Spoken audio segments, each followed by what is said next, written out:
और उधर इजराइल ने दावा यह भी किया कि उसने लेबनान बॉर्डर के पास हिजबुल्लाह के ठिकानों पर मिसाइलों की बौछार कर दी है और उसके कई ठिकानों को तबाह कर दिया, जिसका उसने एक वीडियो भी जारी किया। और उस वीडियो में इजराइल का गुस्सा मिसाइलें बनकर चरमपंथी संगठन हिजबुल्लाह के ठिकानों पर बेतहाशा फटता दिखा। इजराइल की एयर स्ट्राइकों ने रात में सोते लेबनान को दहला दिया। इजराइल ने वहां इतने जबरदस्त धमाके किए कि उनकी आंखें चौंधिया देने वाली रोशनी ने रात के काले आसमान को नारंगी कर दिया। इजराइल ने दावा किया कि उसने लेबनान बॉर्डर के पास हिजबुल्लाह के ठिकानों पर मिसाइलें दागी और सब कुछ तबाह कर दिया, क्योंकि खबर है कि लेबनान से लगने वाली उसकी सीमा के पास आतंकी संगठन हिजबुल्लाह के हजारों लड़ाके तैनात कर दिए गए थे, जो खतरनाक हथियारों के साथ इजराइल में घुसपैठ के ऑर्डर का इंतजार कर रहे थे, जिसकी वजह से चौतरफा घिरा इजराइल अपने हाथ से एक भी मौका जाने नहीं देना चाहता है और इसलिए वो हिजबुल्लाह के ठिकानों पर काल बनकर टूट पड़ा।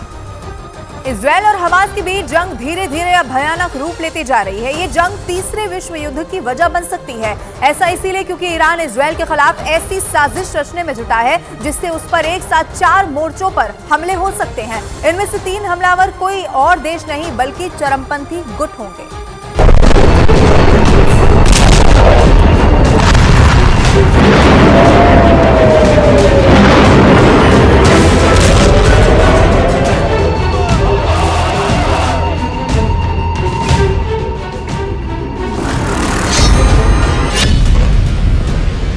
धर्म के नाम पर तीसरे विश्व युद्ध की जमीन तैयार होने लगी है। यूं तो हमास और इजराइल के बीच छिड़ी जंग अस्तित्व को बचाने की जंग है, जिसमें एक तरफ इजराइल ने हमास को मिटा देने की कसम खा ली है, तो दूसरी तरफ हमास दुनिया के नक्शे से इजराइल का नामो निशान मिटा देने का मिशन चला रहा है। हमास और इजराइल की लड़ाई में दुनिया 2 खेमों में बंट चुकी है और बंटवारे का सबसे बड़ा आधार है धर्म। तो क्या तीसरे विश्व युद्ध की वजह धर्म होगा? धर्म के नाम पर युद्ध की इस चिंगारी को भड़काने में जुटा है ईरान। इजराइल के खिलाफ 3 चरमपंथी संगठनों को युद्ध के मैदान में आगे खड़ा कर ईरान पीछे से इन्हें सपोर्ट कर रहा है। ईरान इजराइल पर चौतरफा हमले की एक बड़ी साजिश रचने में जुटा है। इस हमले में इजराइल के खिलाफ एक मोर्चा हमास ने संभाला हुआ है, तो दूसरा मोर्चा हिजबुल्लाह ने संभाला हुआ है और तीसरा मोर्चा खोल दिया है यमन के हूथी विद्रोहियों ने।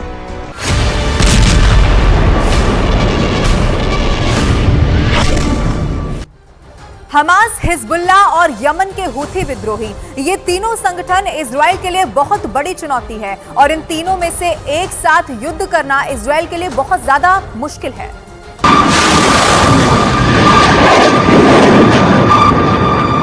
सबसे पहले बात हमास की।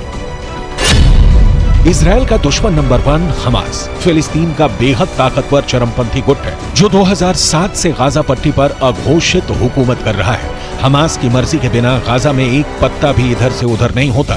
2014 में ईरान ने ऐलान किया था कि उसने अपनी फज्र 5 मिसाइल की तकनीक हमास के साथ साझा की है, जिसके बाद हमास खुद गाजा पट्टी में मिसाइलों का निर्माण कर सकता है। यही कारण है कि हमास ने 7 अक्टूबर को एक साथ इजराइल पर 7000 रॉकेट दागे।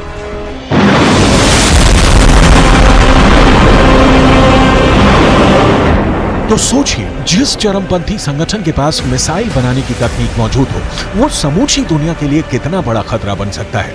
अब बात लेबनान के राजनीतिक और चरमपंथी संगठन हिजबुल्लाह की। हमास की तरह हिजबुल्लाह को भी ईरान का समर्थन हासिल है।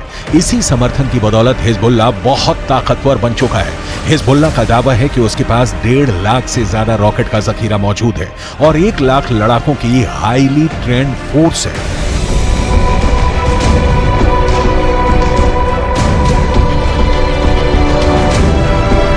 इजराइल के लिए तीसरा बड़ा खतरा यमन का विद्रोही गुट हूथी है, जिसने यमन की राजधानी पर 7 बरस से कब्जा कर रखा है। सुन्नी बहुल सऊदी अरब के बढ़ते धार्मिक प्रभाव के विरोध में हूथी समुदाय ने संगठन बनाया। 1990 में हुसैन बद्रुद्दीन अल हूथी ने हूथी विद्रोह की नींव रखी। यमन की आबादी के 1/3 की हिस्सेदारी हूथी समुदाय की है। यमन के बड़े इलाके में हूथी समुदाय का कब्जा है। 2022 में हूथी विद्रोहियों ने आबू धाबी के एक एयरपोर्ट पर ड्रोन हमला किया था। इसमें कई लोगों की मौत हुई थी, जिसमें भारत के भी कई लोग शामिल थे। इससे पहले 2021 में सऊदी अरब की राजधानी रियाद पर हूथी विद्रोहियों ने बैलिस्टिक मिसाइल से हमला किया था। सऊदी अरब और यूएई 2015 से ही यमन में हूथी विद्रोहियों के खिलाफ युद्ध लड़ रहे हैं, लेकिन अभी तक इन्हें जीत नहीं मिली है। और ईरान का दावा यह है कि हूथी विद्रोहियों के पास 2000 किलोमीटर की दूरी तक मार करने वाली मिसाइलें हैं जो तेल अवीव को निशाना बनाने में सक्षम है। अगर इजरायल इन तीनों चरमपंथी गुटों को मात दे भी देता है तो ईरान चौथे मोर्चे के रूप में सामने आ जाएगा।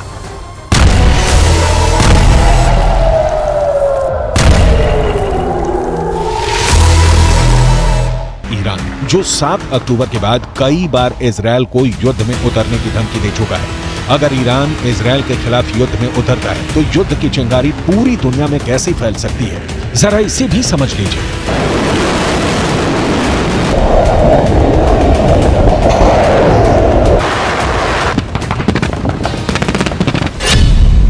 दुनिया में मौजूद सभी मुस्लिम देशों की आबादी करीब 200 करोड़ है और ये सभी मुल्क फिलिस्तीन और उसके चरमपंथी संगठन हमास के साथ खुलकर खड़े हैं, जिनकी अगुवाई की कोशिश में जुटा है ईरान। और ईरान के साथ इजरायल पर परमाणु हमले की धमकी दे रहा है कंगाल पाकिस्तान। मुस्लिम मुल्कों के साथ ही दुनिया की लाल शक्तियों का झुकाव भी फिलिस्तीन की ओर है और इसकी सबसे बड़ी वजह है अमेरिका, क्योंकि अमेरिका इजरायल की ओर है और जहां अमेरिका खड़ा हो वहां रूस, चीन और नॉर्थ कोरिया जैसे देश कैसे खड़े हो सकते हैं। हालांकि इजरायल के खेमे में अकेले अमेरिका नहीं है, अमेरिका के साथ खड़े हैं यूरोप के ताकतवर नाटो देश फ्रांस, इटली, जर्मनी और ब्रिटेन।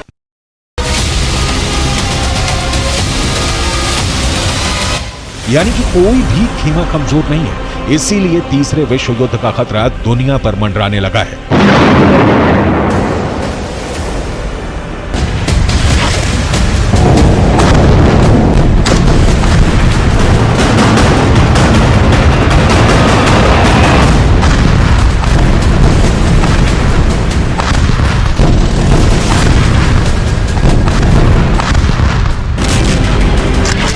और उधर हमास से जारी जंग में इजरायल की सेना ने हमले पहले से और ज्यादा तेज करने के संकेत दे दिए हैं, जिससे अब युद्ध और भी ज्यादा विध्वंसक होने वाला है।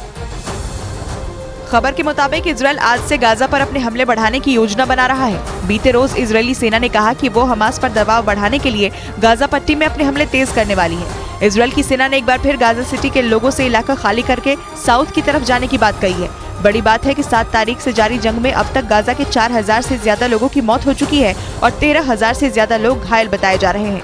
हालांकि इजरायल की सेना इस बार हमास का फुल एंड फाइनल करने के प्लान को लेकर आगे बढ़ रही है। इजरायल ने साफ किया है कि वो इस बार हमास का खात्मा करने से पहले नहीं रुकेगा। और इस बीच इजरायल की सेना ने एक वीडियो जारी कर चरमपंथी संगठन हिजबुल्लाह के ठिकानों पर हमले का दावा कर दिया है। इजरायल के मुताबिक ये हमला लेबनान से लगने वाली सीमा के पास किया गया और उसके निशाने पर उसके सबसे बड़े दुश्मन यानी हिजबुल्लाह के आतंकी ठिकाने थे, जिन पर इजरायल की वायु सेना ने एयर स्ट्राइक की। इस वीडियो में घने जंगलों के बीच एक धमाका होता दिखाई दिया।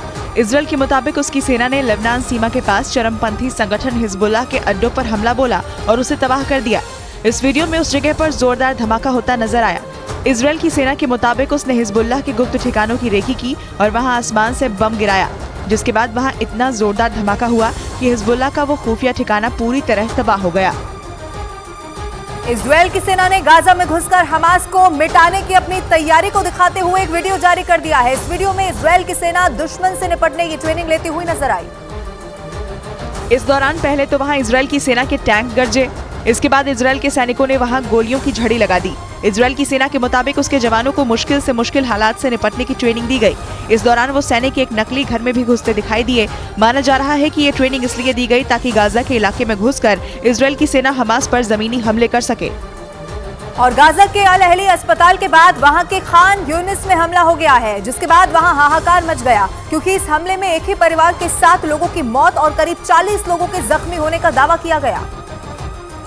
और इस बार भी हमले का आरोप इजरायल की सेना पर लगा, क्योंकि हमास के हमले के बाद कोई ऐसा दिन नहीं बीता जब इजरायल ने गाजा पर रॉकेट और मिसाइलें न बरसाई हो, और इसलिए उस अस्पताल पर हुए हमले का आरोप भी इजरायल पर ही लगा।